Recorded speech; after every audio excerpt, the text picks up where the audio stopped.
All right, everyone. So I think we got everything set up now. So welcome, everyone. If you're watching this, you're watching replay in the group. Welcome. Today we're going to talk about Rosemarie's case. Rosemarie is just a great case study as far as what the power of root cause analysis and solving those root causes can be.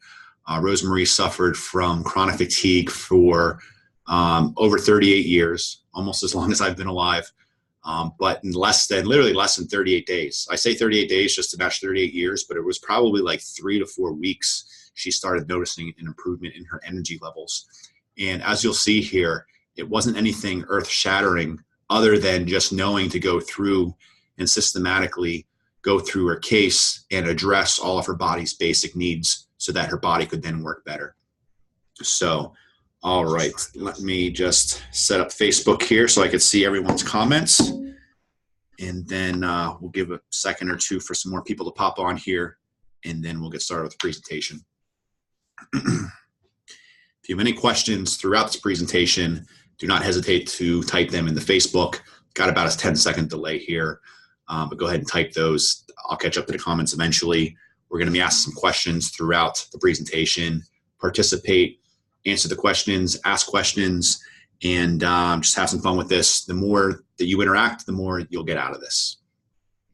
And if you happen to have to leave before the end of the presentation, just make sure to register with the link. We sent it out. I posted it in the group the past couple days, and that way you get a replay of the presentation.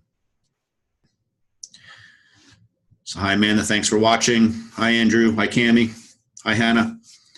So you guys will be interested in this presentation. And we're talking about fatigue, but it also applies to several other health conditions as well, because it all comes down to the basics. If your body's basic nutrients and basic needs are not being met, it's going to have issues. Hi, Jill. Thanks for watching. All right. The other interesting thing, too, is weather's not that great. So hopefully we hold power. Major power fluctuation about 10 minutes ago delayed the start of this. Again, we've been delayed about a day.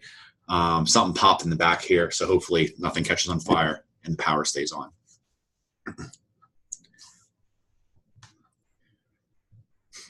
All right, we'll get started.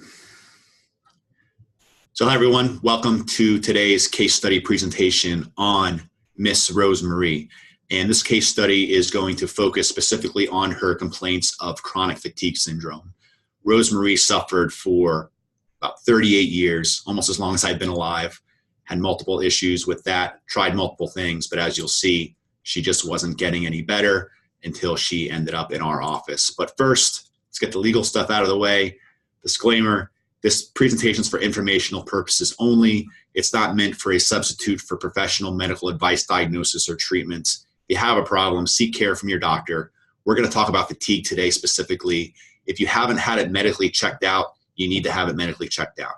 You might get some symptom suppression, or you might get some medications that don't address the root cause, but that's okay. You need a diagnosis. Fatigue can be a symptom of some pretty major issues, so you don't want to miss those. And then when all that's cleared, and if you don't have a real good answer or a real good solution, then that's perhaps when you want to see a professional that is knowledgeable in root cause analysis, such as myself or other functional medicine practitioners.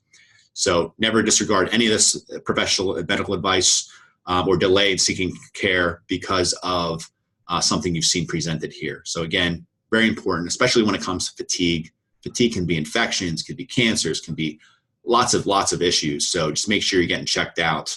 And then once all that stuff's in the clear, then come back and look at this information and get screened. Or if you've already had the medical diagnosis figured out and all the big bad ugly stuff's been ruled out and you've had no answers, then come back. So longer disclaimer than usual, but I felt that was important. So meet Rosemarie Ernst, Rosemarie E, and sweet woman. And she's been battling chronic fatigue for, like I said, the last 38 years. And so she's just been struggling with that. Tried several different things. Tried everything. As you see here, here's a timeline. So she was diagnosed initially with low thyroid, or that's what they suspected. So her conventional doctor started her on Thyroid. And the result was she had problems with it, had pressure and pounding in the head, a lot of headaches. Next, the doc switched her to something called levothyroxine, which is basically the generic form of Thyroid. Again, had problems, had trouble sleeping. So she continued throughout the years. Like I said, it's a 38-year journey, and there's probably some other natural stuff that she tried along the way on her own. But a few times she had her adrenals checked. Adrenals, adrenaline, that's one way where we get some of our energy boost. So perhaps she had low adrenals or adrenal fatigue, but she was tested for that multiple times, and nothing really showed up on any of that testing. And despite whatever medications she was on throughout the years, she was told it wasn't working, but she was told she looked fine. And let's hear directly from Rosemarie here.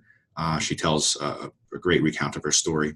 I started having trouble when my son was 2 years old. I remember he was playing on the living room floor, and I sat down in a chair in the living room, and I couldn't get up. I was that tired. And I was 27 years old.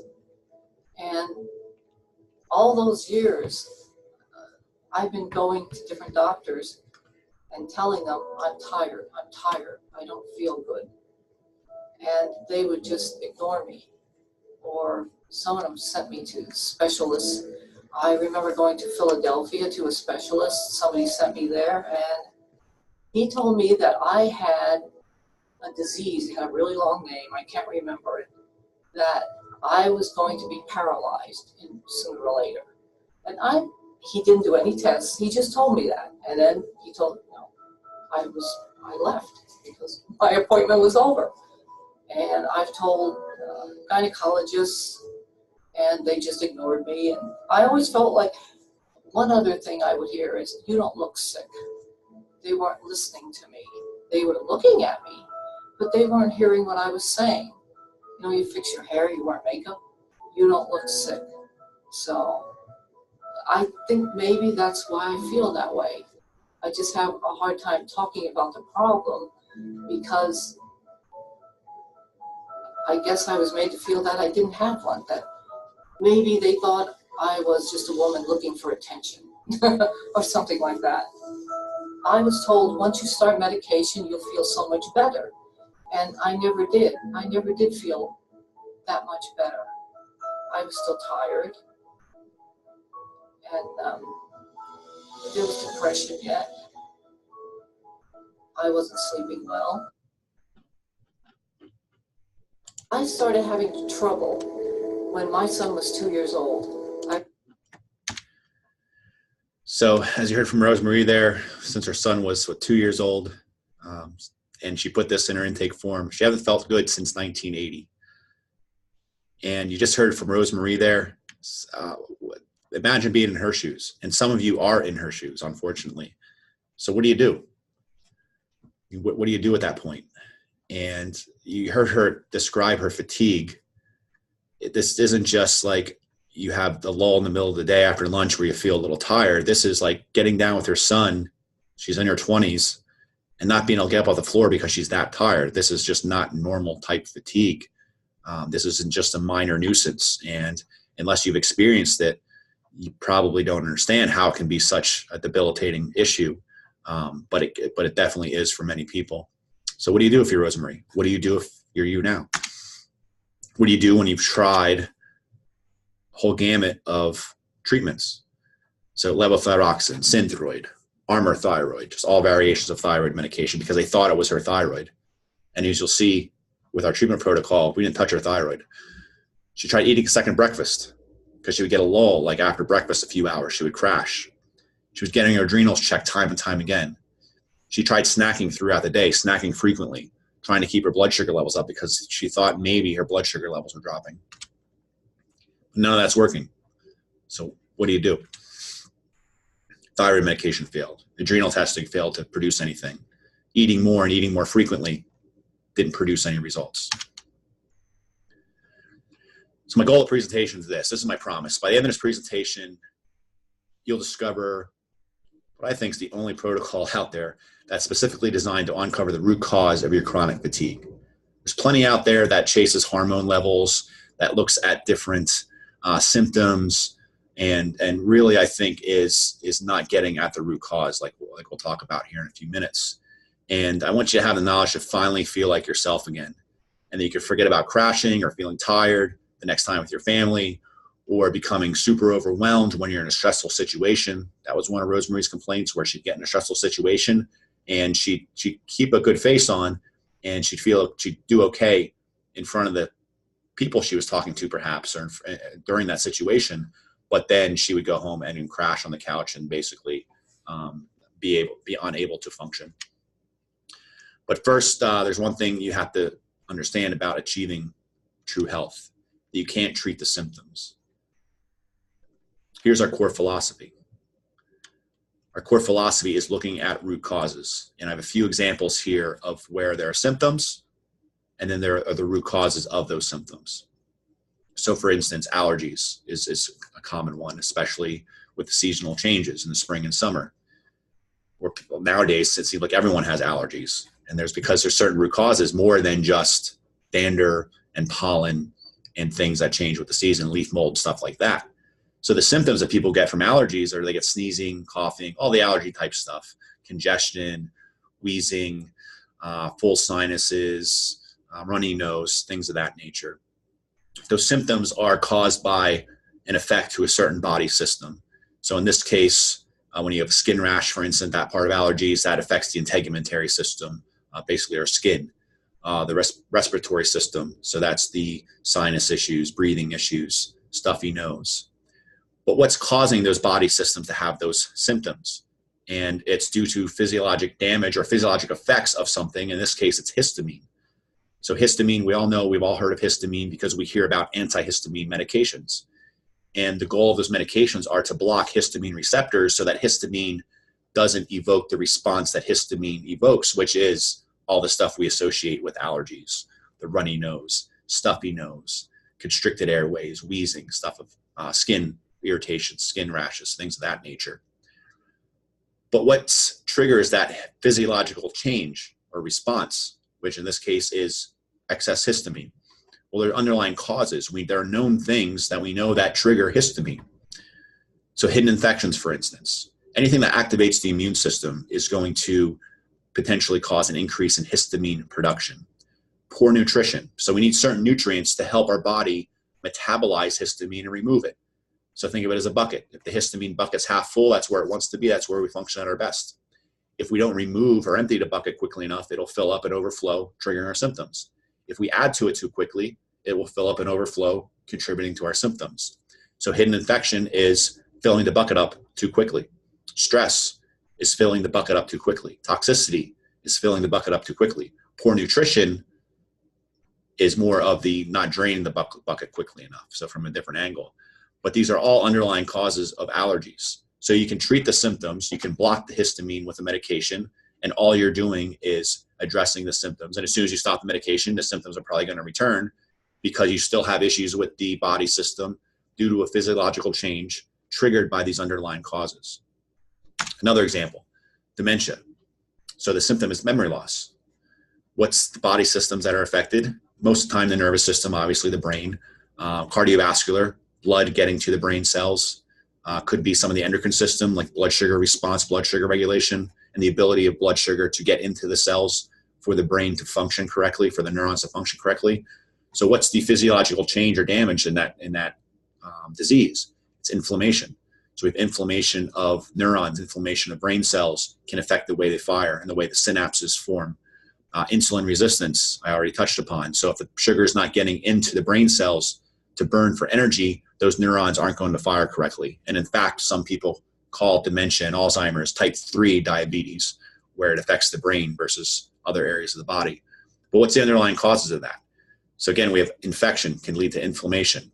Some people would argue that dementia can be triggered by hidden chronic infections, Lyme's being one of those infections. Epstein-Barr virus is another. Poor diet, so you're not getting nutrition. You're not getting micronutrients. You're not getting your vitamins and minerals for your neurons to fire correctly. We'll talk more about that in a second. Poor diet meaning too much sugar, excessive carbohydrates, leading to the insulin resistance, leading to the problem with getting energy into those brain neurons to fire correctly, leading to the memory loss and other cognitive deficiencies with dementia. And talking specifically about chronic fatigue, that's what we're talking about tonight. So the symptoms are tiredness, being easily overwhelmed, brain fog, not thinking clearly. So what body systems are affected? Nervous system, the endocrine system, which are our hormones, immune system. So we have issues in all those areas. What's the physiologic change or damage? So again, we have inflammation, insulin resistance. Underlying cause, a lot of the same ones from the previous slide, but chronic infection can lead to inflammation, which affects those body systems, leading to our symptoms. Poor diet, same as the previous example. Too much sugar, blood sugar levels bouncing around, causing insulin resistance, not getting energy where it needs to go inside the cells to fire correctly. We feel tired. We don't think straight. Stress or trauma, elevated stress response, induces inflammation, induces insulin resistance. Stress hormones in general are to have a negative impact on a lot of our hormonal systems because it throws things out of balance. We're constantly in that fight or flight mode, and we eventually wear ourselves out. Iron deficiency, so things like anemia, whether it's iron deficiency anemia or B vitamin anemia, we're not carrying oxygen to our cells. That can lead to issues in the body systems we see here and then trigger the symptoms. So it's more than just about looking at the symptoms and saying, oh, you're tired. I mean, if it was that easy, just drink caffeine, drink a cup of coffee, use something like amphetamines, or use something like people get brain fog and they can't concentrate, so they go on something like Ritalin for ADHD. But that's almost oversimplistic. It's a little reductionist where we just try to treat the symptom with something. And we make the same mistake in natural medicine as well. You can take an herb that does the job of a medicine, so maybe that's a little better because the side effects are lower. But at the end of the day, if you're treating symptoms, you're still not getting to the root cause. So in today's presentation, we're going to talk about our proprietary protocol that reverse engineers chronic fatigue. So it takes it from what's the symptoms, but not what the symptoms are. Don't worry about the symptoms, but look back and reverse engineer things to find the root cause. And what we want to do is get to that root cause, because when you remove that, then you see true healing. And not only does addressing the root cause fix the symptoms that you're having that you're worried about today, but it also helps all of the other body systems and potential symptoms that you're having now or down the road as well. So you fix one thing, you fix many things, versus a medication or a natural supplement or whatever that's just addressing the fatigue. You're only addressing the fatigue at the end, the result. You're not addressing the root cause, which the root cause, like nutrient deficiencies, can affect multiple body systems. We want to give you the knowledge to take control of your own health. If you stay tuned this entire presentation, you're going to get a pretty good education here. Really proud of this presentation. Me and my team worked hard on it. That's why we took an extra day to get it done. And there's just a lot of real good applicable information in this presentation. And remember, chronic fatigue, it's a symptom. It's not a diagnosis. It's one of those things where throw a label on it, then you can medicate it, but that doesn't do us any good when it comes to trying to get rid of the root of the problem. So back to Rosemarie. Let's figure out what's wrong with her. Her conventional doctors essentially failed for the last 38 years in finding the root cause, finding the problems. So I want to introduce to you Ignite Your Protocol, or Ignite Your Body Protocol. And it's a systematic way that I take to go through cases to make sure that everyone's needs are being addressed, looking for the root causes. It's kind of like detective work, just going through step by step to figure out exactly where the person's problem is. And we got a 4-phase plan here. Looks complicated, looks like a lot going on, but trust me, as you'll see in this presentation, nothing here is rocket science, nothing here is overly complicated. And what this does is just, it systematizes the process to make sure that we don't miss anything, and to make sure that we do things in the right order, starting with the foundation and working our way up from there. So imagine this. And again, that the whole thing will complicated, but just think of your body like a car. What would prevent your car from running smoothly? So car doesn't have any gas, car's running low on gas, wrong fuel in it. You put diesel in instead of regular gas, engine's not going to run correctly, of course. Went over a pothole, broke the axle, bent the rims, threw out the front end alignments. The environment's bad, so it's too cold out. The engine freezes up, you can't start it, or it's too hot, you sit in traffic, it overheats. So basically, there's a few things that can go wrong with the car. And same thing with the body. So just like the car's not having gas, maybe you're dehydrated. Car's running low on gas, you don't have enough nutrients like vitamins and minerals. Wrong fuel, maybe you have the wrong fuel that you're putting into your body, maybe too many carbohydrates and not enough fats and proteins. You went over a pothole and broke the axle, maybe you ate something bad, and now you have an abnormal stomach bug. The environment, so toxic environment in our bodies. So it could be toxins like in the air and the water, or things we're exposed to at work, or it could be toxic relationships. So you might have a toxic environment that affects your body's ability to function correctly. So just like in a car, we go through step by step to find out what's wrong with it, kind of like in an inspection. Same thing here with the body. We go step by step to figure out what's wrong and where things can be fixed. So 4-phase plan, let's talk about phase 1 first. Replenish. Again, 4-phase plan, we're on the upper left, replenish, and that has to do a lot about hydration status. So here's what we want to deliver to our patients, and here's what we wanted for Rosemarie. If this is a problem, we want to know what her hydration status is and then address that. But first, we need to look at, well, does she have a hydration problem? And there's a few things that we go through. So simple thing like lifestyle markers and blood work markers. But let's look at lifestyle markers first. By that, I mean, look back in her history. Listen to Rosemarie. What is she telling us in the office? How is she doing? We question her. And in fact, we talked about water. So let's hear from Rosemarie. I'm wondering about water in a way. I'm not a water drinker, although I am trying to drink more water. And we don't use any of the artificial sweeteners. We stopped, and then I try not to drink a lot of soda either. I don't drink much soda. No caffeine. But I'm sort of wondering about the water, if the water really helps, because I was never much of a water drinker, and I'm still not, although, like I said, I'm drinking more than I was. So why is water important? You hear Rosemarie, water. Maybe she needs to drink more water. And the video we took was actually a couple weeks after she started, maybe a month into it. So she was trying to already drink some more.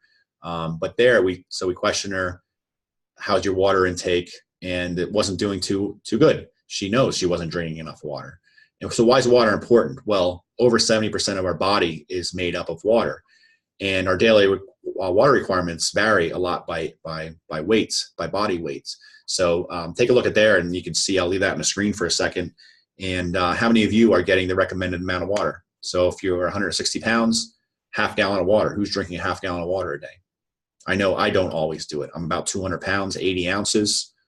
I don't know if I'm drinking enough water myself, and I'll have to check that next time I do my blood work. But we can all do a little bit better there. But that's just one thing that's so simple to address. So water is important, super important. Our body's made up of mostly water, and yet Rosemarie's drinking essentially none, according to her reports. So what does that tell us? Root cause analysis. So poor diet, we'll call it diet, low water intake. So we need to address the low water intake. So what's our clinical action? Add more water to Rosemarie's diet. So again, simple stuff, nothing that's complicated, but nothing that anyone has ever asked her before, nothing that she considered on her own. The next up, I mean, she tells us she's dehydrated, but is she actually dehydrated? Do we see other evidence of that? So we don't want her to have her pounding water when she doesn't really need it, because having too much water, overhydration, can actually be just as bad in a way. So we look at some of her blood work results. And this is a calculation we use from her simple basic blood work. And it's showing that she is a bit dehydrated. So how can we tell that from blood? Well, blood is made up of this. So when we do a blood chemistry, it's spun down and it's separated into its components. And you can see here that the blood in that vial is about 91% water. And the rest is other stuff dissolved in it. So there are proteins in it. There's other solutes like sodium, potassium. There's gases like oxygen, carbon dioxide. There's hormones. There's lots of other things in there. But our blood's essentially 91% water. Just imagine looking at these two glasses of water here. And let's say we want to make iced tea out of them. And a teaspoon of iced tea mix makes approximately 12-ounce glass here of iced tea. But let's say you only had a quarter of a glass of water and you add that same amount of iced tea mix. Is it going to even dissolve correctly? Or are you going to have some sediment left in the bottom where it doesn't dissolve because there's not enough water to dissolve it. Is it going to taste the same, or is it going to be super sweet and syrupy in the case of the glass on the left? Well, of course, there's going to be a problem there. And the same thing in the body. If your body is expecting to have a certain amount of water and a certain amount of stuff dissolved in that, and there's less, it's going to change the function of those cells and the way they work. And then it's going to correspondingly affect the tissues and the organs. So this is measured in the blood, but it reflects what's going on in the tissues in other areas. So again, we look at her results here, and there's the big fancy calculation. Her serum osmolality means the amount of stuff dissolved in that water is 302 per that amount of blood. Normal range 285, 295, so she's above that, so there's more stuff. The iced tea is thick and syrupy. It's not nice and smooth like it's supposed to be. So in her case, she had too much stuff dissolved in there, or not enough water. In this case, it was not enough water. So what does that tell us? We need to add more water to diet. So it confirms what our suspicion was on the history. And then the serum osmolality marker confirmed that suspicion. So let's start building her story here. What's going on? So phase 1 out of 4 phases, replenish your body. What do we find? She's dehydrated. So what can we do to ignite her body? We must include more water in her diet. She just needs to be better at drinking fluids. All right, so we're building this root cause analysis. We saw a few examples in the beginning of the presentation, but we're building this specifically for Rosemarie, just like we specifically build for each and every patient, because with fatigue, it's different for everyone. So we're building Rosemarie's, but your reason for having chronic fatigue might be a little bit different. So phase 2, move on to restore. Phase 2 out of our 4 phases. So what do we need to deliver to Rosemarie next? We need to restore the body with proper nutrients, meaning vitamins and minerals. But first we need to figure out, well, is that a problem? I mean, we suspect that it could be a problem, and it's something that's important to address. So on to that next. So what do we look at? Lifestyle markers. So going back to the history, what's her diet like? Blood work markers, lifestyle markers, and different blood work markers for other scores. So there's a lot in this section, but we go through one each step at a time to figure out what's going on. So let's look at the first section first. Blood work markers and diet, specifically related to iron. So we know water is a key to human life, but what else is needed? So I'll just pause there for a second, and let's see if the group here, we've got a few people on, what are some things that the body needs other than just water? What's a basic element that we all need to survive? If you said oxygen, you were correct. But just because you're breathing oxygen doesn't mean that every single part of your body and all your cells are getting oxygen delivered to them. Back to the blood here and the different components of the blood, we see some of those things that are dissolved in the blood are red blood cells. You can see at the bottom, kind of the bottom right-hand corner here where my cursor is. Why are red blood cells important? They're important because they carry oxygen. And specifically, the hemoglobin in the red blood cells is what carries the oxygen. And what is hemoglobin made up of? One of the components is iron. It's basically an iron and a protein. But iron is responsible for carrying those molecules of oxygen to every single cell in the body. So iron is pretty important. So what was Rosemarie's iron score? About 95. What does it tell us? Without having normal ranges there, you can't see it, but in her case, the iron levels weren't bad. They were lowish, but nothing to the point where we would consider that anemia. So root cause, while her irons were trending low, while her iron levels were trending low, she's not necessarily anemic. So I don't know if we can necessarily say that low iron levels are causing her fatigue. Our clinical action, nothing at this point, because she's not anemic, so maybe iron supplements aren't necessarily called for in her case. So next up, we look at some other blood work markers. So ferritin, which is related to iron. So here's her iron score again, highlighting ferritin, so 124. What does that tell us? But ferritin is actually the storage form of iron. So we have iron that's floating around the blood that's free for the cells to use and other things to use, those other things being foreign invaders, like bacteria. So what happens is, and what this research here shows, that iron is often trapped or shifted towards ferritin, which is unavailable and is the storage form of iron. It's also a major indicator of inflammation and perhaps infection. So what's the clinical action here when it comes to ferritin?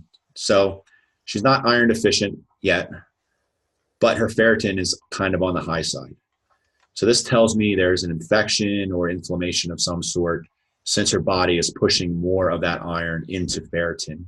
And ferritin itself is something that's released by the body, produced by the body when there's infection and inflammation. So nothing really to do yet until we look down further in her protocol. So what do we have at this point? So we know she's dehydrated. We checked for that.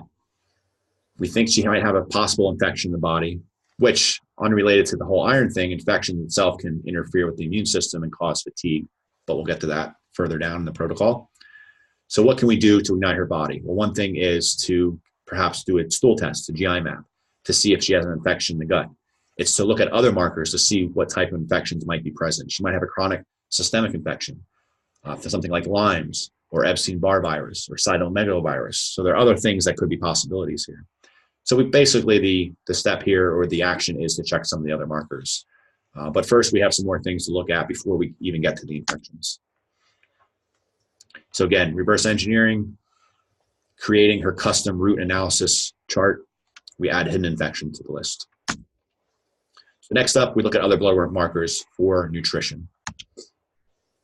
But first, before we get into that, we need to understand a few things about how the human body works and how it functions and how it forms. What most people forget is that we're multicellular creatures. We're made up of trillion of cells. We're not just one single cell. So put simply, we are a conglomerate of cells. For example, we start off in the beginning with two cells. They're kind of like half because they only have half of the genetic material, but they come together to form a fertilized egg, a single cell, and then we start to build from there. And we end up with this very complex, complicated organism, many different types of tissues, many different types of organs that form our entire organism. We're made up with more than just those sex cells. So we got to differentiate into different things. We got to keep dividing. We got to keep forming until we form all of these different tissues. So we have cardiac cells, muscle cells, smooth muscle cells, neurons, which are brain cells, and they all come together to form organs. And basically, here's how we're arranged. This is called the cell theory of organization. So we combine atoms and molecules. So like hydrogen, oxygen, carbon forms molecules, which eventually forms macromolecules, which forms the organelles that make up our cells. So we have different pieces inside our cells. Then we have the cells themselves. They form together to form tissues. So an example is we have cardiac cells that form the heart tissue. We have different types of heart tissue that forms the heart itself or the organ. That organ is a part of its organ system, so the cardiovascular system in the case of the heart. And then eventually organ systems combine together to help our whole body function and to create what we call the organism or our human body, essentially. What this tells us is when we look at the cell theory of organization, it would make sense to me, and you can tell me if this makes sense to you, if we take care of our cells, we're going to take care of our organs, which are formed from cells. We're going to take care of our organ systems if our organs are healthier, which is going to make our whole organism healthier. So why does that happen? So when we see here, we different causes of issues related to the vitamin deficiencies, but why does that happen? Why do vitamins affect whole organ systems? What do you think the answer to that is? So we talked about the cell theory of organization, how cells form tissues, tissues form organs, organs form organ systems. But what do you think vitamins have to do? And how do you think they end up affecting whole organ systems? Let's look back at the cell theory again. So we had those different levels of organization. Where do you think vitamins come into play? So vitamins are important, and a lot of people don't know this when we're told to take vitamins and minerals, and we need to get nutrients, vitamin, minerals out of our foods. But what do vitamins really do? And there are a few exceptions, like iron's a carrier, and there's a few other exceptions in nutrients. But essentially, vitamins and minerals are the tools that our cells use to put things together and to do everything that a cell does. So, I mean, even something as simple as creating energy from a molecule of sugar or glucose, in order to break that down and to convert it into something that our cell can burn for energy, it needs to go through a series of steps. Each step of the way requires different vitamins and minerals, like B vitamins and magnesium, for instance, to build proteins, to build these organelles within the cells, to build and replicate DNA. We need these nutrients to do the job. Just like in a car, we go back to the car analogy. If you're building a car, you need tools to build the car. Those tools don't become the end product. So we don't see wrenches attached to the bolts and nuts and bolts in the vehicles that we drive. But along the way, someone used tools like that to put that car together. So same thing with these vitamins and minerals. They become an essential part of making these different things. So proteins, neurotransmitters, everything that our body needs, hormones, even to get the neurons to fire correctly, we need vitamins and minerals to create those environments for everything to work properly. But they don't necessarily become part of the finished product.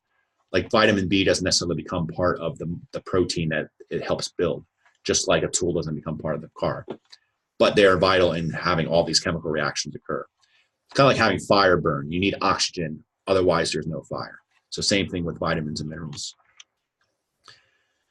So we skipped over this first time, but to go back to this is where we see, okay, you have a vitamin A deficiency. It can result in blindness because it affects the nervous system.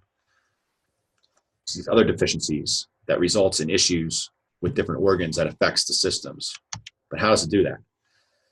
And it does that because it affects the cells and it affects the ability of the cells to work correctly. And this is where a lot of conventional medicine doctors, I think, miss things. I mean, they know this. We all get trained this in undergrad, and we get in early on in our basic sciences. We know that vitamins and minerals are important. But yet they're quick to give you a medication to fix an organ system, which is made up of tissues and cells, and often cells that are sick and not working correctly because we're malnourished. We don't have the proper amount of vitamins and minerals. They don't pay attention to those building blocks. They don't pay attention to the tools of the cell. When you eliminate the root cause, especially when it comes to something like nutrition, you have lasting health. As I alluded to earlier, that if a vitamin deficiency is leading to your fatigue, it's probably also going to lead to other health issues, and your body's going to struggle, or your body's going to compensate for a long time. Your body's going to rob Peter to pay Paul, and you may not notice the deficiency until it's many, many years along, and then you have major issues. And then now you start to have breakdown in multiple areas. We see this happen in people's health, where they feel pretty decent for most of their life. They hit their 40s or 50s. They might have an extra stressful event. They might get ill. They might get an infection, or they might have something else happen to them. And then it's like everything starts to go downhill from there. I mean, how often do you hear it? Once you hit 50, you go downhill, or 40, or whatever the age the person is that isn't feeling very good. So blood work markers. So let's take a look at what her blood work actually said, because again, we want to confirm things. We want to test. We don't want to guess. First, let's look at, we know multivitamins are important to help babies grow. When someone gets pregnant, first thing you do, I got to get on a prenatal. However, this isn't the only time that you need that nutritional support. And the reason is because the modern diet doesn't come close to providing the nutrients we need. Like a lot of people say, just eat a balanced diet. Well, first, what the hell is a balanced diet? And even if we wanted to, the soil in America these days, in a way, even if the soil's good, which is debatable, a lot of the soil is depleted because we keep growing the same crops in the same plot of land over and over again. But even if you buy that they crop rotate and they replenish it, it's still the way it's grown. We grow for yield. We don't grow for nutrients. So we want to get the biggest, fattest stalks of corn cobs, and we want to get the biggest apples. We want to get everything. We want a lot of weight. We want a lot of yield.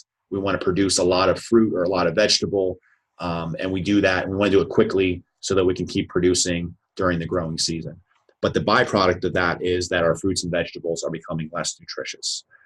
This is one reason why I started my own garden, and we've been working on that the past few years, because you can control the soil content and you can grow it until it's ripe. And we see that there's various research here that I pulled out And but all of them suggest that we have less nutrients in our food these days. In fact, we look at Rosemarie's nutritional scores, and she has a lot left to be desired there. So we're looking at these scores, higher is the better. The black bar, vertical, is where her average, or the average is for her age and sex group, and she's well below average there. Score 47, she should be up over 80. What does this tell us about Rosemarie?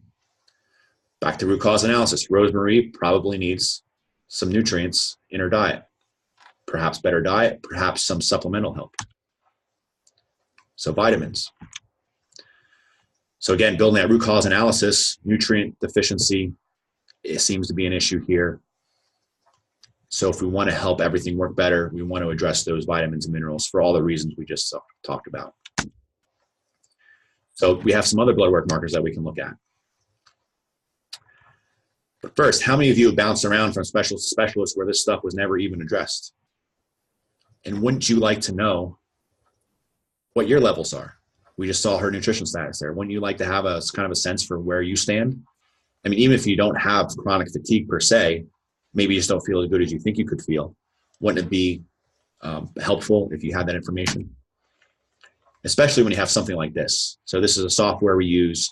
We run the blood work through it. It gives us predictions on probably, I think it's like 60 to 80 different test results. And it uses artificial intelligence to do so. So we can run a simple blood chemistry, and it gives us all this extra data on what these other test results would likely be, which prevents us from a ton of money. It saves us thousands of dollars, and it saves the patient vials and vials of blood, collecting urine, collecting saliva. So what does all that tell us exactly? Well, it told us when we start to dive down to the output of the software, it told us she was deficient in several vitamins. So B12, for instance, iodine, vitamin D, folate, B5, copper. We can add that to the list. So now we know, or we have a better idea exactly what she's deficient in. So we can look at increasing her food intake of foods high in those vitamins and minerals, or provide specific supplementation. Most of these things will be covered by a general multivitamin, but there's a few, like especially if folate or B12 is low, some people have problems absorbing that. So we might want to go with an additional multivitamin specifically for those nutrients. So it's nice to know exactly what person has issues with. So again, building out her health story is, we can add phase 2B here, restore what we found, tremendous amount of vitamin deficiencies, put it lightly. And what can we do to unite her body, supplement her diet with vitamins and minerals that she's deficient in, as well as promote eating foods that are high in those nutrients and from good sources. Phase two restore. Next, we will move on to phase 3, rebalance. So what does that mean? So we want to rebalance her blood sugars. We want to balance her immune system. We don't want autoimmunity where it's too high. We don't want underimmunity where she can't fight infections. Hormone support, all hormones, sex hormones, adrenals, and oh yeah, those thyroids that they kept on trying to treat. What do we got to do here? We got to look at, again, lifestyle markers, blood work markers related to these issues. So let's start off with her current diet, lifestyle markers, and then the blood markers related to her blood sugar regulation. And this is probably one of the number one things my patients struggle with. And I have this conversation a lot with patients because it seems like it's just something that I see time and time again. And again, it's something that's not really addressed, even though it's, as Dr. Aaron says here, who's watching, hi Aaron, he says it's biochemistry 101. And it's biochemistry 101. And with water, with vitamins, with minerals, and now with this issue, and that issue is blood sugar balancing. So all day long, we are going through this blood sugar roller coaster. We eat food, usually carbohydrates, usually refined. Our blood sugar spikes. We have an insulin response, which tells us to store all that extra blood glucose. Then it crashes. Then we get jittery. We get anxious. We don't feel good. We get fatigued. We get brain fog. Like the commercials say, reach for a Snickers bar, drink some Coke. I mean, if you look at websites for diabetes, and they say when you have a hypoglycemic episode, eat some candy, or eat a chocolate bar, drink some Coke. I mean, you go look this up yourself, Google it. And that advice is pretty ludicrous, I think, in my opinion. Because what you're doing is you're just sending them back on that roller coaster. And the higher the journey up, the trip up to the top of that roller coaster, the further the fall down and the steeper the fall. And that's what people are doing every day when they're eating those types of foods. So when they don't feel good, their doctor says, oh, when you start to feel a little shaky and jittery, just eat something sweet or have a candy or have some juice or something like that. Again, symptom. They're just looking at the symptoms. They're not looking at the underlying physiology of what's happening. And that just drives me nuts because it's something that's basically free to address. And that's one reason why I'm going to look into advocating the use of continuous glucose monitors in my practice to show people what their glucose levels are doing. But it's not their fault. And why isn't it their fault? Because we're conditioned to do this. We're giving bad advice. I mean, it starts, and luckily the food pyramid, like this says, crumbling, confusing food pyramid replaced by a plate, which is a little better, but still has its issues. But they're telling us to eat. I think the food pyramid had, 8 to 12 servings of grains and carbohydrates per day. And really, you probably only need 1 or 2 servings of that per day. Not only has it been ingrained in us by our public health officials, public health organizations, but we're subjected to the manipulation of these billion-dollar food corporations. So you probably know about big pharma. A lot of people talk about big pharma and the influence that pharmaceutical companies have on things. But how about big agriculture and big food companies? So, and we see these every day. And I mean, my family, we got rid of cable, so we don't see many commercials these days. We use streaming, which has limited commercials. But visiting a friend, watching network TV, you still see all of these messages, and our kids are getting it. So if you have this on in the background, your kids playing, they're hearing all these different commercials. But you see things from like Subway, and they're using celebrities. So you see here Mike Trout, celebrity, Michael Jackson, big celebrity back in the 80s. This Pepsi is for every generation. Ridiculous. A sidebar here, but I remember visiting my grandmother in the hospital about 12 years ago now. I have it on my Facebook feed yet in the photos. I went down to the cafeteria, and the first thing you do when you walk in, you saw this big bank of soda machines there. And I believe that was Coca-Cola. And it had pictures of nurses in scrubs or actors or whatever, models in scrubs, people with stethoscopes on, just sipping Coke, sipping root beer, big smile on their face. And so we're getting it from all angles, even in our hospitals, even where people go to get better. LeBron James, superstar. I mean, everyone knows LeBron James pretty much as well as they knew Michael Jordan back in the 90s. They're using all this to influence us. And then there's infant formula. And I don't know if, for those of you with the kids, if you've had the same experience, but I remember the prenatal visits that me and my wife went to when we were pregnant with our daughter, Megan, who's now 6 years old, coming up soon.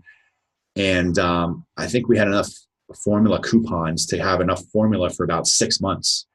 And it was crazy because it was just like they were almost pushing this on us. So it was almost like the doctor was advertising for these companies. And they had a good intent because a lot of mothers in there, they can't necessarily breastfeed. And not everyone has the economic means to provide nutritious diet for themselves, which then they can give in the breast milk, or they perhaps can't afford formula. So I know their intent, but what the outcome is, it's the same either way. It's conditioning people to think that they need these processed foods. The worst of all is the government supports this. So we have our health agencies with their policies. And by that, it's not just the food pyramid. It's not just the dietary guidelines. It's what are we subsidizing? What are tax dollars paying for? Very good book by Michael Pollan called, there's 2 of them. It's Omnivore's Dilemma, and I believe the other one was It Starts With Food. And in that, he talks about how committees back in the 70s got together the federal level, and they wanted to end child hunger and hunger in general in the United States. And their solution was to subsidize and basically pay farmers to grow certain crops. And those crops ended up being corn, wheat, and soy. The problem with that is, and the reason why it's corn, wheat, and soy is because it has a long shelf life. They can store it in silos. They can process it and turn it into cereal. They can turn it into crackers. They can turn it into bread. They can turn it into lots of different products. Has a relatively stable shelf life compared to, say, something like a tomato or an apple or something like that. So they pay them to grow that stuff, and they pay them to put the crops in the ground. That's not even to sell the crops. And then they pay them at the end of the year if they showed that they made an attempt to grow those crops. So they're getting paid on both ends, and then they're getting paid a third time by actually selling the crops. So what did this create? This create a glutton of cheap food ingredients, corn, wheat, and soy, because supply and demand. So if you're paying farmers to grow these crops, they're going to grow those crops, knowing that at least they have a minimum amount of income they're going to make on those crops. And I don't blame them. But now what you have is you have every farmer, most farmers, many farmers growing this stuff, knowing they're going to get an income on that. And now you have way too much of those products. So now the price goes way down. So government says, great, cheap stuff. Now we can feed everyone. Now it only costs a couple bucks for a box of cereal, and everyone's happy, everyone's good. Wrong. Often, like when the government gets involved, we have unintended consequences. So the unintended consequences was a lot of cheap foods that are made up of these, what end up being refined carbohydrates, which spikes the blood sugar, and which, in my opinion, has led to the obesity epidemic we've had growing in this country since the 1980s, increase in diabetes. I don't have the charts here, but if you look up trends in diabetes, trends in obesity, trends in heart disease, you will see everything start to go up right around the late 70s, early 80s when all this started. And we have our nutrition journals where us doctors read from and are trained from. They're funded by corporate interests. So here we have a nutrition journal, American Society for Nutrition. I mean, we have pharmaceutical companies sponsoring them. I don't know why they are. Well, I know why they are, but you would think that that would be conflict of interest. We have like some things like Nestle, food companies, Pfizer. I mean, I don't know. It seems like a conflict to me. As a result, this is what people go through. So we've subsidized food. We taught people to eat the wrong foods, and much of our diet ends up being refined carbohydrates.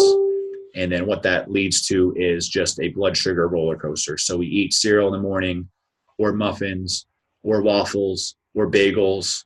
I mean, you name it. It's all just pure refined carbohydrates. We get a blood sugar spike, and then insulin release, and then a dip. And then we have a snack. Okay, we have a candy bar at break time, 9 o'clock, 10 o'clock, or a Lara bar, something like that, something with more sugar and carbohydrates in it. Same thing happens. Lunch, we have pizza, we have sandwiches, we have wraps, which, by the way, wraps have just as much carbohydrates as a sandwich, maybe more. It's just that it's smaller and it's flat. But we have more carbohydrates there. Mid-afternoon snack, same thing. Dinner, same thing. Pizza, pasta, potatoes. All day long, we're having this roller coaster. And not only that, but we snack more often because we have to. When we start a diet, we have a diet that we go on where we use with our patients when they're at that point in their program where they can handle it. We have them drop down to about 2 times a day eating, and we give them the meal plans. And the question is, well, what do I eat for a snack? Our answer is, you probably won't need a snack. And they're like, oh no, I need to eat every couple hours, otherwise I crash. Not when you're eating the right foods. When you're eating like the food industry wants us to eat, and like our food guidelines want us to eat, yes, we have to eat every few hours because we are on this roller coaster where the blood sugar goes up and then back down. You know you're going through this if you constantly feel anxious, sad, depressed, energy levels drop, brain fog, especially an hour or 2 after meals. And in fact, when we look back at Rosemarie's lifestyle markers, this is right from her history, she feels bad when she's hungry. Number 4, that was one of her problems, one of her top 4 problems. Happens almost daily. So she's trying to compensate for it by not waiting too long between meals. So just like we talked about, that roller coaster, she waits too long, she's dipping too much, she's feeling worse. So what's she do? She needs to feel like she needs to eat something. And then she starts the whole process over if she's choosing the wrong snack or meal. Here's also what she said. About 2 hours after eating breakfast, I feel dizzy, sick in the stomach, tired, jittery. If I eat again, I feel better. So this is all signs that she's dipping down her blood glucose because she's on that roller coaster. Then she feels worse if she's doing heavy work. So she's burning up that energy. It's dipping as a natural consequence of the food she's eating. So what does her scores look like? So metabolic health score, which is related to her blood sugar regulation, needs some work, below average. We look at her blood sugar level scores. Glucose, elevated. Predictions on her glucose tolerance test. Most likely going to be abnormal. Elevated hemoglobin A1C, which is a marker for your average blood glucose levels. 86% chance that that would be abnormal. What do you think are causing her blood sugars to rise? Take a look at Rosemarie's breakfast and list off some food items that you think might be a problem.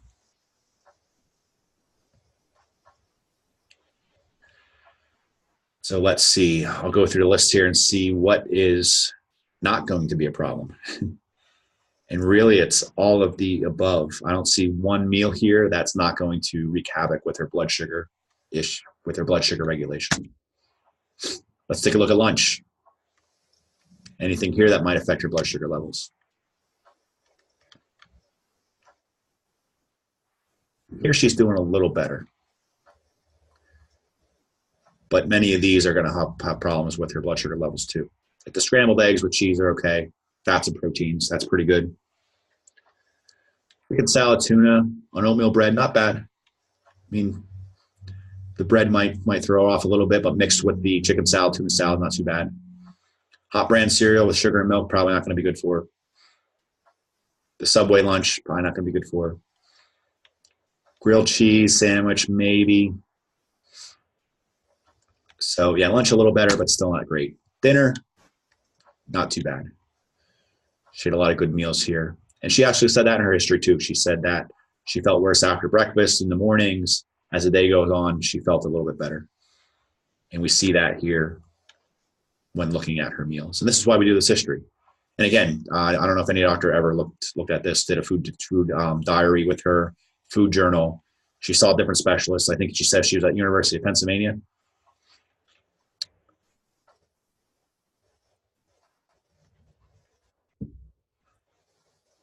So what do you think were causing her blood sugar levels to rise and to be on that roller coaster? So obviously, poor diet or incorrect diet for her. In other circumstances, like if the person was a CrossFitter or something like that, or hardcore physical laborer, maybe they can get away with some more carbohydrates in their meals. But I'd even argue in that case, you would want to mix in more fats and proteins. But definitely her diet was an issue. So what are we going to do? We're going to modify her current diet. The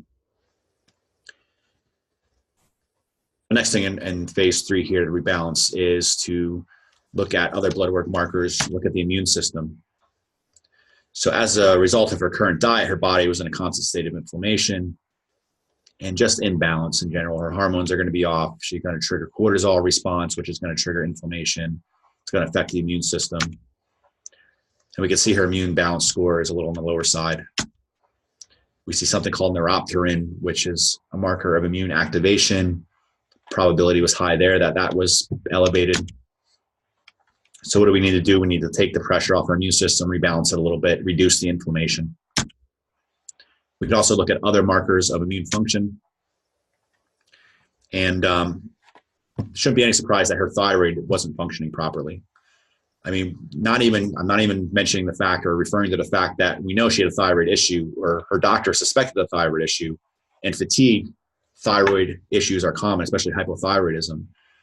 But given everything we've said so far, wouldn't you be surprised if her thyroid and our other organs, for that matter, were working correctly? What do you think was going on with her thyroid? Do you think it had anything to do with her thyroid? Do you think her thyroid just gave up? Do you think her thyroid, someone coughed or sneezed next to her and gave her hypothyroidism? It all goes back to the cell theory. And this is why I really like this, because it really gets back to the root cause of things. So what's that thyroid? It's an organ. It's part of the endocrine system. It's made up of thyroid tissues, cells. And if we don't have proper nutrition, she wasn't properly hydrated, she was overly inflamed, her blood sugar was bouncing around on a roller coaster all day long, well, it's no kidding that her thyroid isn't working correctly. So here's her thyroid results. As we expected, we see some antibodies there. So her immune system was overactive, creating thyroid antibodies, or at least the prediction thinks so. Low free T3. Now she's medicated with Synthroid, or one of the variations of Synthroid, which is synthetic T4. Well, her body perhaps isn't converting to T3, which is the active form of thyroid hormone. And that could be a whole presentation in itself. What do we need to convert T4 to T3? We need nutrients. We need certain B vitamins. We need iodine. We need selenium. So without those proper nutrients, she wasn't converting properly. And that was causing her hypothyroidism, perhaps. However, adrenals, not too bad. I mean, she had them tested several times now, and that was a pretty low prediction, so I didn't see her adrenals as a major issue. Estradiol, which is a type of estrogen, she probably had some deficiency there. But again, there's so much work to do at the cell level, we won't even touch her thyroid, especially in the beginning. And like many of our patients with thyroid issues, we didn't even get to the thyroid, and everything seemed to resolve even before that. Because it's like building a house without a foundation. If we do what the conventional doctors did, what the specialists did, and just went after her thyroid because that was where her symptoms were, we'd be missing the fact that she was missing out on those nutrients and allowing her body to convert T4 to T3, for instance, or even the ability to produce enough T4 in the first place. Having those nutrients, proper hydration, reducing inflammation, proper blood sugar levels, all of that stuff is needed before we even get to some of this other stuff. Otherwise, we would have failed, just like 38 years of failure that conventional medicine had for her in the first place. So building out that specific, unique root cause analysis for Rosemarie's case, we can add insulin resistance because of the blood sugar levels bouncing around, because of the improper diet. The insulin resistance caused a problem with the endocrine system. And then that led to symptoms of basically prediabetes. I don't think she was ever diagnosed with diabetes or prediabetes, but she had major signs that she was heading there. So again, we're continuing to build this health story. So this last phase, phase 3, what did we find? Rosemarie's blood sugar was elevated. Her blood sugar regulation was not optimal, was not functioning properly. And if she would have continued with that current lifestyle, she would have ended up becoming a type 2 diabetic, essentially. And if that aside, her body would have problems processing glucose, sugar, which is the energy for her cells. And when we're talking about chronic fatigue, that's a pretty big deal. So what can we do to ignite her body? Modify the current diet, eliminate sugars, processed food, balance her macronutrients, or fats, carbs, and proteins. So that takes us to the final phase, phase 4, and that's remove toxicities. And we looked at her toxicity scores, and we see that she had some room for improvement there. Toxic elements, endocrine disruptors. Oh, by the way, endocrine meaning thyroid, so she could have had some issues there. So what do we find in phase 4? Remove. I'm not going to spend a whole lot of time on this because we didn't have to go there because everything else worked its way out by addressing the foundational stuff first. But we found she had some toxicities. So what can we do to ignite her body?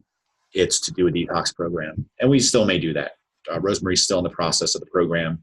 And as you'll see how she's doing, we'll probably work on some of these things just to make her that much better. But you'll see in a second here how she's doing without even getting that far. So again, root cause analysis, we add toxicities to the list. And toxicities are a problem because they can cause inflammation. They can cause insulin resistance. They can cause abnormal cell function. So they basically, if the vitamins are the tools, toxicities are like the anti-tools or rust on those tools. I guess rust is a real good analogy. I hadn't thought of that before. So toxicities interfere with that cell machinery. The cells are machines pumping out proteins, neurotransmitters, hormones. Toxicities interfere with that process. Toxicities create, especially heavy metals, create brain inflammation. That's why in some kids, vaccines tend to cause reactions. And that's due to brain inflammation and the inability of the neurons to form synapses properly from the aluminum and some of the other heavy metals in vaccines. Or when people work in a factory, like a battery factory, or are exposed to heavy metals otherwise, that's why they have major issues, especially neurological issues. So why do so many conventional doctors miss this stuff? And I won't spend a whole lot of time on this, but one of the things we do is a couple things. One, we use the blood chemistry calculator software, which gives us predictions that tell us the likelihood of many other tests being wrong. So that really gives us a broad range of possibilities and allows us to assess the person in many different areas with one simple blood test. The other thing we look at is something called functional ranges versus conventional ranges. So I'll use the example of blood sugar, for instance. Normal blood sugar levels according to conventional medicine is about 80 to 120, or maybe 70 to 110, depending on the source. A pretty broad range. Now, what's that range based on? It's just based on averages. So they take everyone that had the blood test done, and they try to encompass about 90% of those people. So they find out the average, and they go so far on each side of that average. And then if you're in the upper 5% or the lower 5%, then they consider that abnormal and there's something wrong. The problem is that that's a pretty wide range, and in a way it's pretty low standard. So by the time someone falls outside of those ranges, they have some really major issues. In functional medicine, we use optimal levels. So these are levels based on actual research data, science. And what we can see is, using glucose or blood sugar as an example again, is between 82 and 88, people do really well, and they have the lowest chance of developing a major illness or issue and dying from that major illness. It's called all-cause mortality. So when we're looking at blood work results, whether it's glucose or sodium or red blood cells or amount of hemoglobin, all of the iron, I mean, every blood marker has research on it showing that there is a sweet spot or an optimal range. So that's what we use. So that gives us two advantages over conventional medicine, in my opinion. One is we can try to get people and try to shoot for optimal and not just be satisfied with being average, which is a broad range in that 90% of the people. The other thing it allows us to do is see patterns. So we can see, all right, you might get your conventional test back. And I've had this happen before with me, where we get the patient results back, conventional report, and there are one or two abnormalities. One might be a little high in carbon dioxide, for instance, or a little low on another thing. But when we get the functional levels back, because the ranges are more narrow, we might see 12 or 15 things pop up. And then that helps us because usually those things are grouped and you can see patterns. So you can see like, all right, these 4 things are all related to the kidney. So there's something wrong with the kidney. Or there's something wrong with the liver because all of these liver function tests are slightly abnormal. No, they're not abnormal to the point where they would show up on a conventional report. But who wants to wait long enough before you have that much damage that it shows up on that report? So we prefer to catch things before they become major issues. And when people are coming to us with chronic problems like Rosemarie, well, you know the test isn't doing anything because her testing was fine. And her doctor said, you look fine, your testing's fine. I'm sure if they didn't say it, they're thinking she must be a complainer, she must be attention seeking, must be in her head. And then Rosemarie starts thinking that as well. I think she even said it in one of her videos where she started to feel like it was in her head. She started to feel like maybe she was going a little crazy. How would it affect your life if you were able to detect all of these scores and go through a protocol like this of analysis where we can go through step by step and try to figure out where you stand compared to normal? And what if you're able to detect it with relatively pinpoint accuracy? You can see exactly where your problems are, exactly what nutrients are low. Before it was too late to do something about it. So don't wait until something's so broken that it shows up on conventional testing. So who wants to see the results we've gotten for Rosemarie? Just to go over everything. Let's do a recap here. So we went through the phases. So what do we want to do? We wanted to replenish. So we wanted to make sure that she was properly hydrated. So what did we do? Increase water intake. Simple, free, nothing fancy. Phase 2, restore. We want to restore nutrients. Check iron levels, check nutrient levels. We wanted to see what was binding up her iron. So part of this was we wanted to check her gut, see if she had any gut infections. She did. So we're going to work on that. We wanted to check her nutrient levels, vitamins, minerals, and restore those. So add a multivitamin. Phase 3, rebalance. Blood sugar levels. Talked about that in depth. So she was having problems with breakfast, especially breakfast, a little bit with lunch. So we removed grains from her diet, simple carbohydrates, grains in general, because that could cause inflammation. So grains have a whole lot of baggage, including the issue with blood sugar regulation.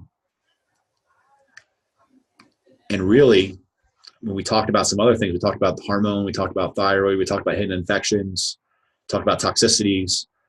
But once we got through those first 3 phases, and not even the full phase 3, she started to report improvements. And not just a little bit, not like I got up and I felt a little better today, but major improvements. So let's finish out Rosemarie's root cause analysis. So the only new thing we had here was toxicities. So what were her symptoms? Tired, anxious, overwhelmed, pre-diabetic, whether it technically meets the definition or not, I don't know, but she was at the very least insulin resistant, blood sugar regulation problems, I'll put it that way. What body systems were affected? Immune system, endocrine system, We could probably throw the nervous system on here as well, maybe cardiovascular. What was the physiologic damage? Well, inflammation from the poor diet, insulin resistance from the poor diet. Probably have some other physiological changes in there as well because of the dehydration, the nutrient deficiencies, the toxicities. What we did with Rosemarie was we went through essentially this protocol with her, went through all the test results, went through her history, went through her intake form. And this is something I do for every patient. We go through and we record a video going through every test result, every step of the way, so that people can see, okay, here's all of your problems. This isn't, we're not just guessing. We're not just taking your symptoms and trying to throw stuff at it to see if it works. God knows Rosemarie had plenty of that done in the past, especially with thyroid medications, especially with testing adrenals. So I like to test, not guess. And then I like to share that with the patients. Sometimes it might be a little overkill. People get overwhelmed, but we try to keep it simple. We break it down and we do it in the video so that you can watch it over and over again. And then not only that, but we have follow-up time. We have the patient portal where people can send us questions, have all their questions answered. So Rosemarie started drinking more water. We wanted to address the dehydration numbers that we saw earlier on in the presentation. She started supplementing her diet. What do we see here? So on these charts, the lower the better. Higher means a higher prediction value, meaning it's more likely to be a problem. Lower means it's less likely to be a problem. So we see her vitamins improving. Vitamin, zinc deficiency, copper, beta carotene.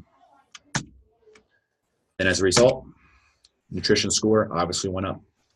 And that's why I love this software. I love the blood chemistry that we run, because we can see the actual results. It's not just, well, how do you feel?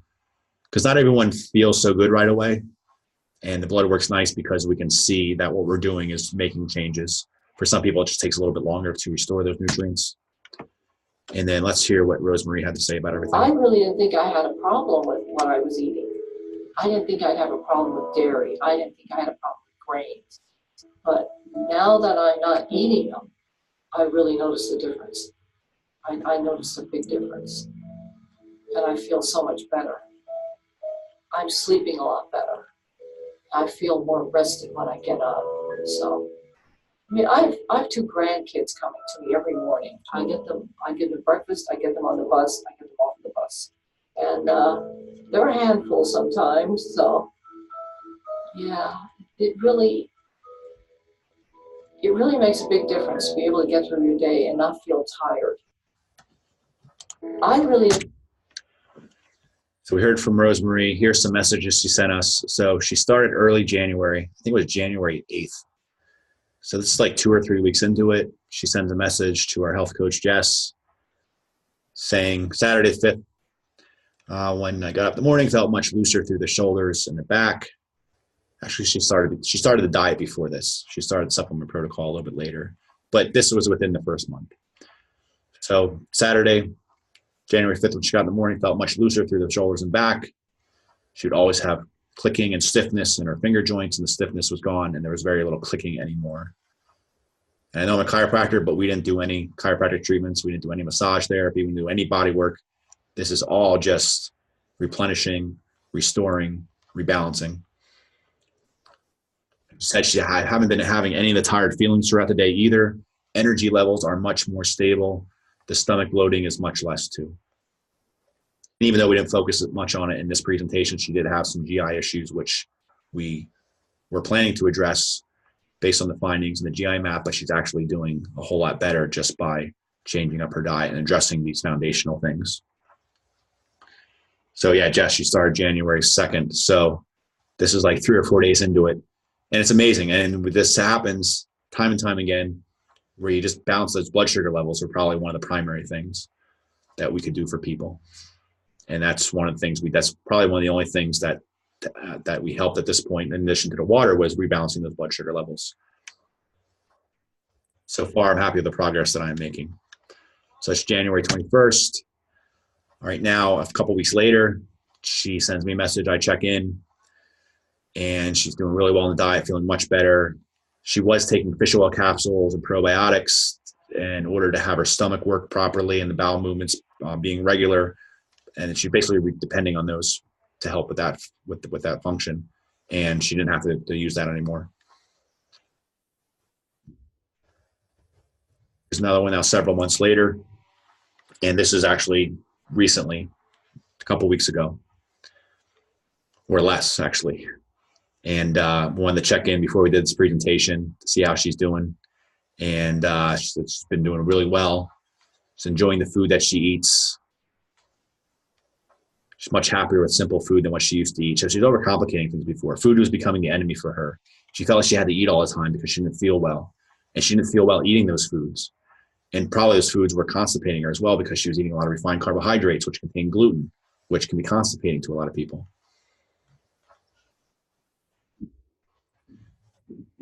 Let's hear from Rosemarie once again. I like the program. I like the people I'm working with, and they're very thorough. Very thorough. You can get them if you have a question, they answer it right away. And there's a lot of support if you need it. I'm not the type of person who likes to bother people a lot, but it's nice to know it's there if you need it. That somebody's there. It's nice to know somebody's listening. Somebody takes you seriously, and they're not just looking at you and thinking, you don't look sick. Why would you go anywhere to get help if you didn't need it?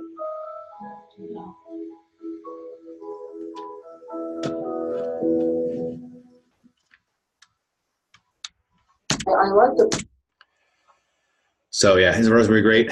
She's very sweet, and it's interesting because we hear the same stories often. I've been doing this a long enough time now.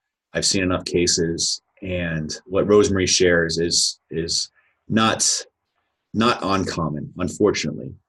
And I don't know if many of you out there can relate to her. But yeah, why would you go somewhere if you're not sick? People aren't just out there looking for attention. They don't feel well. And just because your tests don't show anything's wrong doesn't mean that there's nothing wrong.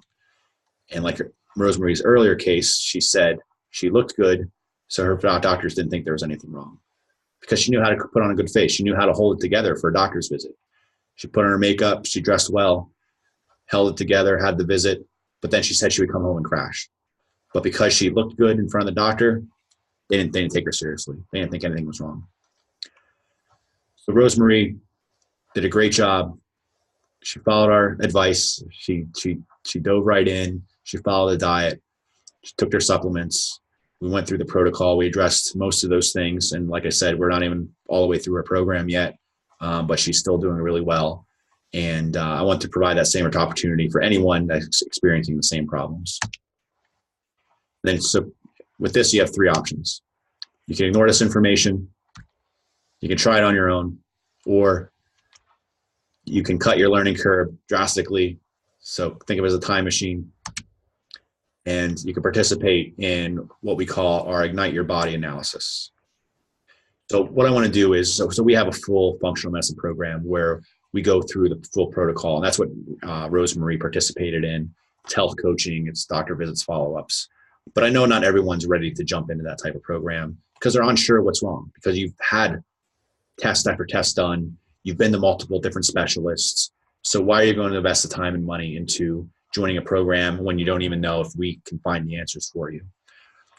So as I've been trying to do for the past couple months now, is trying to figure out a way to offer this to more people, so to give them an idea on what their problems might be. So that root cause analysis chart that we looked at, where we looked at symptoms, what organ systems are affected, what physiologic changes are happening, what are the root causes. I want to help people build their own root cause charts. And whether you come to us to ultimately fix that or not, it doesn't matter. I want people to have the opportunity. I want to tear down that wall between people getting good health care, getting access to these advanced tests, and finding a solution to their problems instead of just struggling along like Rosemarie did for 38 years when she felt better in less than 38 days. Actually, her energy was good in 3 days, I think, according to Jess. If she only started on the 2nd, on the 5th, she was already feeling better. So what this analysis includes is the blood chemistry test. So that's looking through the blood chemistry, using those optimal values, not just the standard values, figure out what's going on in your body. The blood chemistry calculator. So when we talked about those predictions, So predicting the outcome of lots of other tests using artificial intelligence, that's going to be included in this analysis. So those two alone are worth over $1,000 in value. Video interpretation. I love doing this. This is invaluable to people. I want to go through line by line and let you know what I think about your test results. I try to do this where I would just give you the test and give you your own results and train people to read their own test results, but that's not doing anyone a service. That's just causing more confusion. We need less confusion in healthcare. So I want to go through and record a video for each and every person that participates in this group and give you what I think about your test results. After all, I'm the one that's trained in this. I've been looking at these test results. I've probably done hundreds of these blood chemistry analysis over the past year since I started using the program. And I think you're gonna get more value out of that than if I just gave you the test results and said, good luck. But you're not just receiving the Ignite Your Body analysis today. We're gonna throw in a few bonuses. I wanna make this a no-brainer. I don't wanna remove any doubt that this is going to be a good deal for you, that you're gonna get lots of value out of it. For the first 20 people, we're gonna give you a multi-system assessment. It's basically an assessment form. It's a questionnaire, very comprehensive. It goes through different body systems and functions. It looks at, do you have high or low blood sugar symptoms? Do you have low thyroid symptoms? Do you have gut symptoms? And what this allows us to do is, in addition to the blood work, it allows us to see, as we're building out that root cause analysis. So the root causes are going to be in the blood work. We're going to see things there that may be affecting your systems, but we want to see what systems are being affected the most and how bad is it. And in the future, if we decide to do something about this, you can always go back and retake the test and see if you're improving. But it's just one more piece of information for us and for me as I'm going through your video to allow me to give me the best advice I can give you. Another bonus number 2, the blood sugar balancing bonus video. So that diet that I talked about and where Rosemarie was feeling good in like 3 days, I want to give that to people that participate. I'll go through, I'll record a video for everyone. We'll talk about how to balance your blood sugars effectively and get off that roller coaster. And I mean, that alone is probably worth the cost of this entire program. Bonus number 3, my health story. So this is our intake form. This is that we talked about lifestyle markers and then blood chemistry markers. The lifestyle markers part of that is the health story or the intake form, where we go through comprehensively, go through your past medical history, your past diet, your current lifestyle, your current levels of stress, what toxins or what issues you might be exposed to. And again, this is a lot of work for me because it's a long form. It's a lot of work for you as well, but I think it'll teach you a lot about yourself and it'll make you perhaps think about things that you're not thinking about now that you can address in your lifestyle. But more importantly, it provides me a more comprehensive picture along with everything else we looked at. This kind of rounds out the picture because now I get to see, what have you been diagnosed with in the past? What medications are you taking now? What have you taken in the past? What supplements are you trying? And again, helps me make a better recommendation when we do the interpretation videos. So Ignite Your Body analysis plus the bonuses. Big value here. I pieced everything out and I went to the retail market and said, this is what I'm going to charge. I mean, this is what my colleagues charge. Probably be well over $1,800, probably more than that. And this is something that we do normally because we usually do a full program or nothing at all. I usually don't single out tests like this, especially when we add in all of the bonuses and the interpretation, things of that matter. Of course, you could choose just to continue doing now, like Rosemarie did for 38 years, stick to conventional medicine, keep running tests. You could pay 5, 10, 15 times that amount in deductibles, copays, prescription pills, not to mention traveling to all those appointments. And if you're a specialist in downtown or Philly, you're going to lose a half a day right there. That's not to mention possibility of being put on the wrong medication, like Rosemarie did with side effects. But I don't want that for you. So let me share my dream with you. And I've talked about this with some of you before, but I really, and I mentioned earlier in the presentation, I want to tear down that wall between the consumer, the patient, the person, the human being, from getting information that they can use to improve their own health. I've actually heard medical doctors say before when I talk to them about this, and they're conventional doctors, where I say, well, why don't we just provide this to everyone? It's a cheap test, a relatively cheap test. It provides a lot of information, a ton of value to people. Why aren't we just doing that? And the doctor in kind of a huff said, well then, people will think they can treat themselves. Whereas that should be our goal, especially in our healthcare system today, which is overburdened. We don't have enough providers for the number of patients out there. I think we need to be doing this from the government agency level. But like the good little libertarian that I am, we're not going to rely on government to get there. We might get there eventually, and it would take a ton of work. It would take overcoming all this corporate interests, and the whole thing. So forget that. We're just going to go take it right grassroots style, right to the people, and provide it to you. So that's what I want to do. So I'm not going to charge you $1,800. That's cost prohibitive to most people out there. We're not even going to charge half that, not even $397. Your total investment today, which includes everything we talked about, the diagnostic analysis, video interpretation, the assessment, the blood sugar balance bonus video, the My Health Story assessment for one payment, $197. And again, I paused there because that's the cost that cost me for the test. But that's okay. I want to get this information out to the people, and I have time set aside for a limited number of people over the next month or two to go through and do the videos and send you your analysis, because I want you people to experience the information that you're going to get from it and how much it could potentially help your current situation, so that hopefully you go out there and you tell everyone, you tell your family, you tell your friends. You're sitting next to someone at the restaurant and they complain to their friend about fatigue. Say, hey, I know a guy. And then you send them our information, add them to our health group. So $197. So that's everything we talked about. No hidden costs, nothing extra in there. We're going to give you the information you need to then move forward. Then what you do with that information is up to you. You can hire me to help, me and Jess. You can find another functional medicine doctor. You can go on Google, Dr. Google, and try to figure it out on your own. At that point, it's up to you. But I at least want to get people that opportunity to find out what's wrong and help identify their problems. But you don't need to decide right now. You can just take advantage of my unconditional triple guarantee, as we call it. So you can purchase it if you regret it in any way. If you try it and you get all the bonuses and you don't have a single problem on there, if I go through there and say, hey, you are awesome, you have this fatigue, but nothing is wrong, unlikely. But if that happens, because I know you've taken many other tests, and without seeing the results of the test, it might be hard to envision, okay, what will this show me? How will it help me? If it doesn't help you in any way or doesn't single out or identify any root causes or problems, then you get full refund. Or if the results come back in more than 30 days.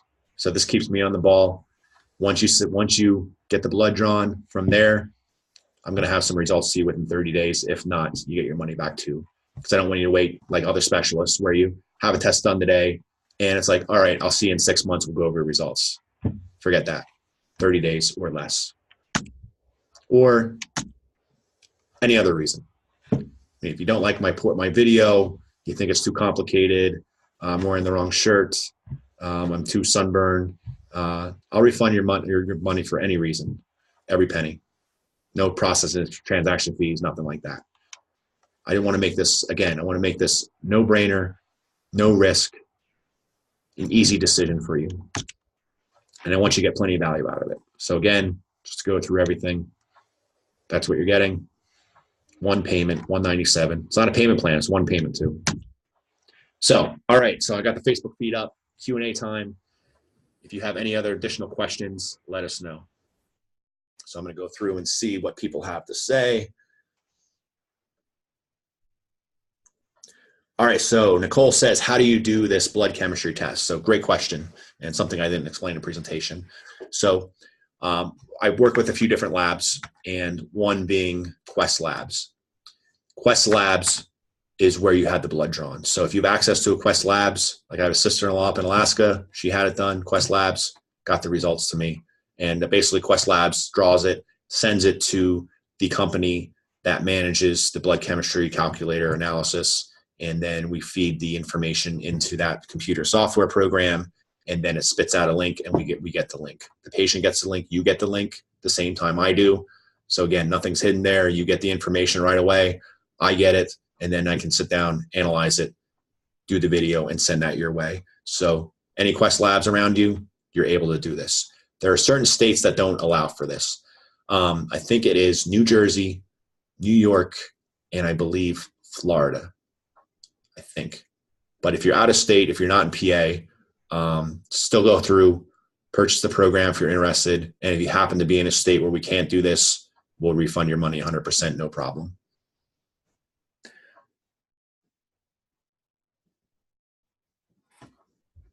All right, let's see. So Jillian says that I've done your Ignite Your Body analysis. I'm doing the past month, and my case is very similar to Rosemarie's, and I'm currently working on correcting the deficiencies. So good. So you haven't been on it that long, but hopefully things are working out there. Jess says, yes, the doctor of the future is the patient. And this is one of the things in our group of practitioners that we talk about, the doctor of the future being the patient. And I truly believe that because no matter who the doctor is, no matter what your problem is, no matter what the patient is, no one's going to care more about your health than yourself. So you need to take control. You need to take the reins. You need to do what's best for your body. And it starts with a test like this and access to a test like this, but that's just where it starts. Where it goes from there is doing the things that you need to do. So you need to be able to be ready to act on this stuff. So when you purchase today and you get the video on blood sugar balancing, start following that advice. Because if you have dietary issues like Rosemarie, if she would have skipped that piece of advice and kept eating the way she was eating, I don't know if anything else would have been able to overcome her problems. Yeah, she might have got a little bit of results. She might have felt a little bit of improvement. But if her blood sugar was still on a roller coaster, no matter what kind of pills we threw at her or what other interventions we tried, I don't think she would have gotten the results that she's gotten. So yes, the doctor of the future is the patient for sure. Kathy said she went to Quest in Hamburg on a Saturday. Yeah, I have to get her name. She's at the local Quest here in Hamburg, right by my office. She is great. I go down there and we have conversations about this stuff, and she's very intrigued by it herself. And in fact, participates in it as well. And I know she's all about root cause, and she likes to see some of the kind of the unique blood panels that I order compared to the usual like lipid panels and thyroid panels and stuff like that. And in fact, the first time I went down there, I ordered like every test. It was before I had the blood chemistry calculator, so I had to order all these tests instead of just having the predictions. And she literally pulled out about 12 to 14 vials and stacked them up next to me on the desk. And I figure some of them are redundant. She'd pull them out and maybe draw like 4 or 5. And she said, no, you ordered a lot of tests. We got to fill all these up. So I stopped ordering that many tests on my patients because no one likes that. This test, by the way, that brings up a good point. 2 vials of blood. Very simple, very easy. It's not a big draw. You'll feel okay afterwards. Not a big deal. And it is a fasting draw. So for those of you, hopefully everyone watching that does this, 12-hour fasting, have it done in the morning. It's a breeze. Lindsay asked to clarify, can we have labs drawn at a non-Quest location and send to you, or does it need to be Quest labs? That's a good question. I would say no, but contact me off list if that's your situation. If you don't have a Quest labs nearby, and we can figure out a way to have that done. So you'll need a specific set of blood work done, and depending on where you're at, what lab you use, that can get complicated. Now, if you can find a way to get the lab markers done on your own, and that might be a possibility. Let me know. Send me a private message. Send me an email, buddy@drtuchinski.com, and we can work that out. And Lindsay, I know you're on Facebook, so send me a message about that, and we can get something figured out for you. Jess says, my blood work was normal with the conventional doc, yet I'm always tired and sluggish. I learned through blood chemistry that I'm loaded with toxicities and heavy metals. Never would have known the cause of symptoms without the blood chemistry calculator. Yeah, so Jess is our health coach, and she eats very, very well, and she doesn't use any personal products that are contaminated. It's all checked through environmental working group. Yet one of her major issues, even though everything else was addressed, like her nutrients and her water and all that stuff was good, it ended up at the end of the day being toxicities. So now we got to work on detoxing that.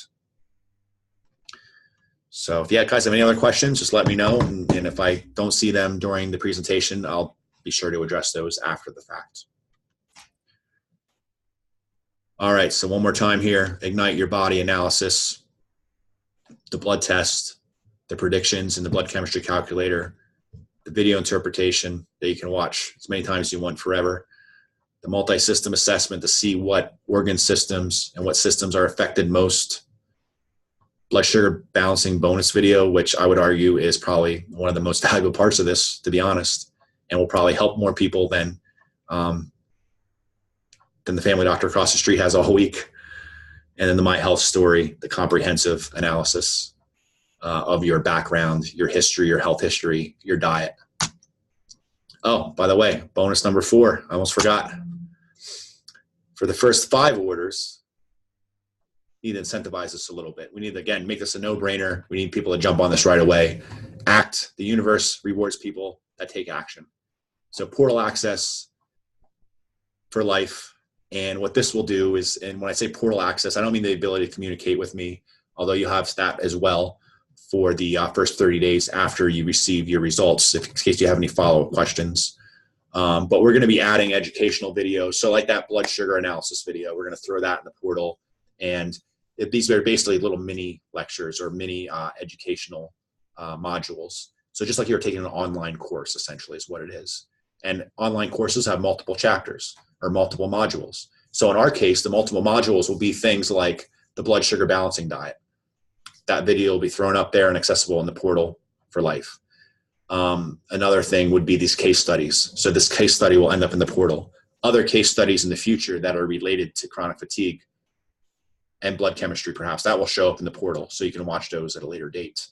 If I do any patient educational videos, so for our program participants, I will occasionally do a deep dive on certain topics. Like if there's people are asking a lot of the same questions, I'll do deep dive on those topics.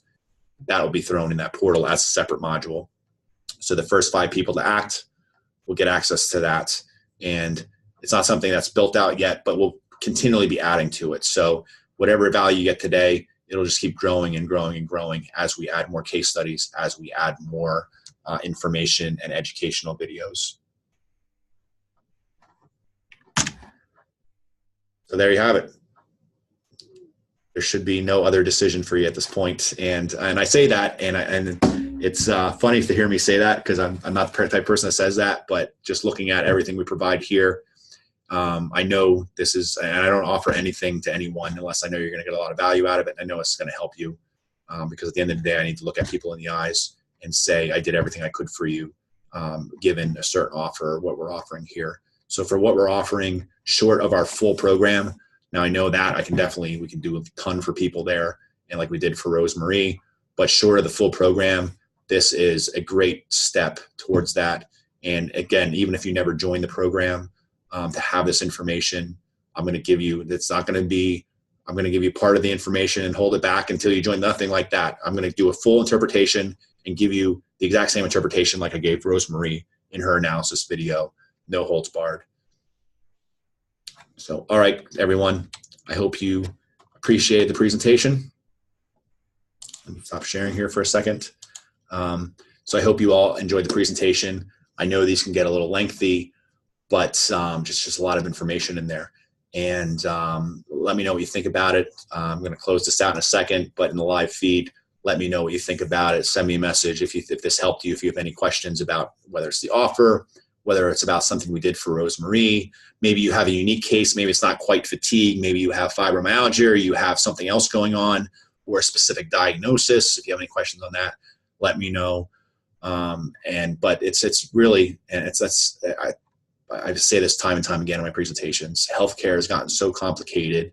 We just need to simplify things a little bit. We need to work on the basics. I was telling a patient sitting right here across from me earlier today, I said, this stuff is not sexy. It's not high tech. It almost seems to be below the medical profession or conventional healthcare in a way. We're below people in general. They think like, well, how much could diet affect the way they're feeling? And Rosemarie's case is great because we see Rosemarie 3 days later sends a message saying she's feeling much better. And I'd say, yeah, that was a fluke. And when we saw the message, I'm like, all right, it's been 3 days. She had a good day. But now we're 5-6 months later, and she's still doing really well. She sat down across from me about a week and a half ago, and I questioned her. I went through her health history and had all the problems that she had.